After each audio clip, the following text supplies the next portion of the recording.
12वां अध्याय ओम नमः सिद्धिकाय। देवी चरित्र के पाठ का महात्म्य। ध्यान। मैं 3 नेत्रों वाली दुर्गा देवी का ध्यान करता हूँ। उनके श्रीअंगों की प्रभा बिजली के समान है। वे सिंह के कंधे पर बैठे हुए भयंकर प्रतीत होती हैं।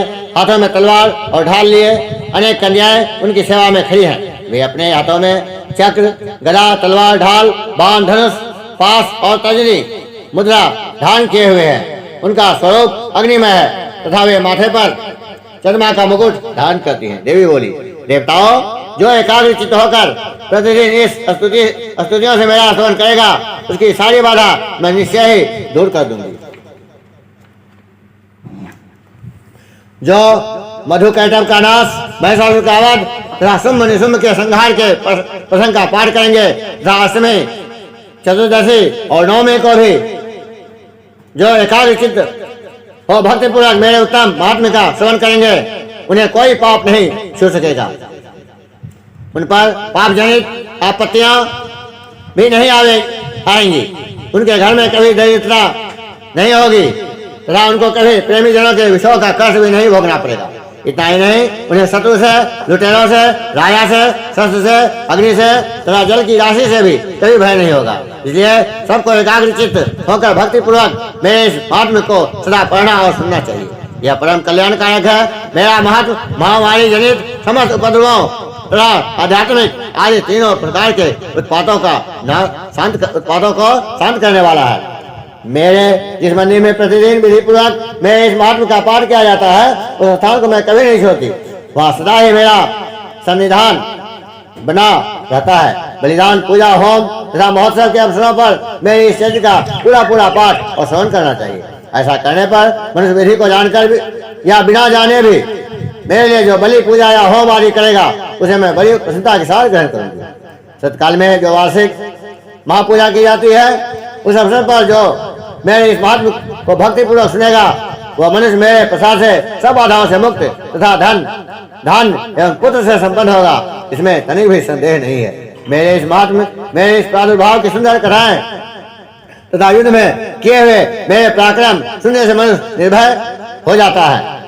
मेरे महात्म का श्रवण करने वाले पुरुषों के शत्रु नष्ट हो जाते हैं, उन्हें कल्याण की प्राप्ति होती तथा उनका कुल आनंदित रहता है। सर्वत्र शांति कर्म में बुरे स्वप्न दिखाई देने पर तथा ग्रह जनित भयंकर पीड़ा उपस्थित होने पर मेरा महात्म्य श्रवण करना चाहिए। इसे सब विघ्न तथा भयंकर ग्रह पीड़ाएं शांत हो जाती हैं और मनुष्यों द्वारा देखा हुआ दुस्वप्न शुभ स्वप्न में परिवर्तित हो जाता है। बाल ग्रहों से आक्रांत हुए बालकों के लिए यह महात्म्य शांति कारक है तथा मनुष्यों के संगठन में फूट होने पर यह इसी प्रकार मित्रता कराने वाला होता है। यह महात्म समस्त दुराचारियों के बल का नाश करने वाला है।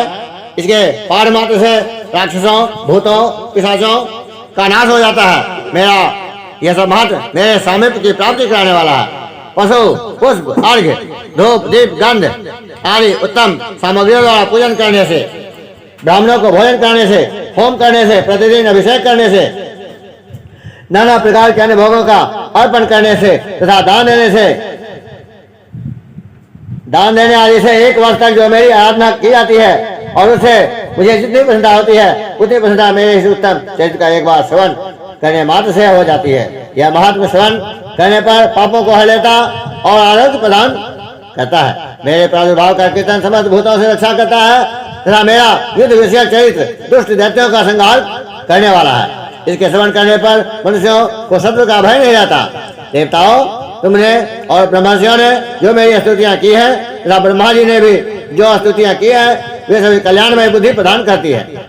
वन में, शून्य मार्ग में अथवा दावानल से गिर जाने पर, निर्जन स्थान में, लुटेरों के दाव में पड़ जाने पर या शत्रुओं से पकड़े जाने पर अथवा जंगल में सिंह, व्याघ्र या जंगली हाथियों के पीछा करने पर, कुपित राजा के आदेश से वध या बंधन के स्थान पर ले जाए जाने पर अथवा महासागर में नाव पर बैठने के बाद भारी तूफान से नाव के डगमगाने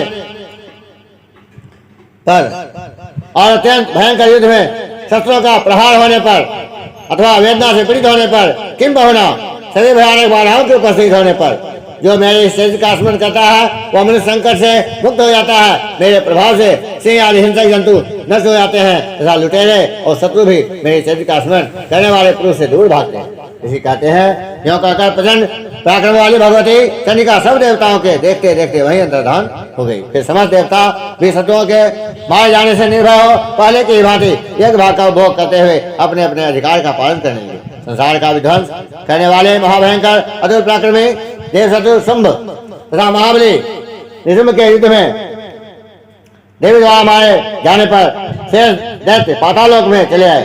राजन, इस प्रकार भगवती अंबिका देवी नित्य होते हुए भी पुनः पुनः प्रकट होकर जगत की रक्षा करती हैं। वे इस विश्व को मोहित करते, वे ही जगत को जन्म देती तथा वे प्रार्थना करने पर संतुष्ट हो विज्ञान एवं समृद्धि प्रदान करती है। राजन, महाप्रलय के समय महामारी का स्वरूप धारण करने वाली वे महाकाली ही इस समस्त ब्रह्मांड में व्याप्त है। वे समय समय पर महामारी होती और वे ही स्वयं अजन्मा होती हुई सृष्टि के रूप में प्रकट होती है। वे सनातनी देवी भी समयानुसार संपूर्ण भूतों की रक्षा करती है। मनुष्यों के अभ्युदय के समय वे घर में लक्ष्मी के रूप में स्थित हो उन्नति प्रदान करती हैं और वे ही अभाव के समय दरिद्रता बनकर विनाश का कारण होती है। पुष्प, धूप और गंध आदि से पूजन करके उनकी स्तुति करने पर वे धन, पुत्र, धार्मिक बुद्धि तथा उत्तम गति प्रदान करती है। इस प्रकार श्री मार्कंडेय पुराण में सावर्णिक मनवंतर की कथा के अंतर्गत देवी मात में फल स्तुति नामक 12वां अध्याय पूरा हुआ। ओम नमः शिवाय, दुर्गा देवी नमः।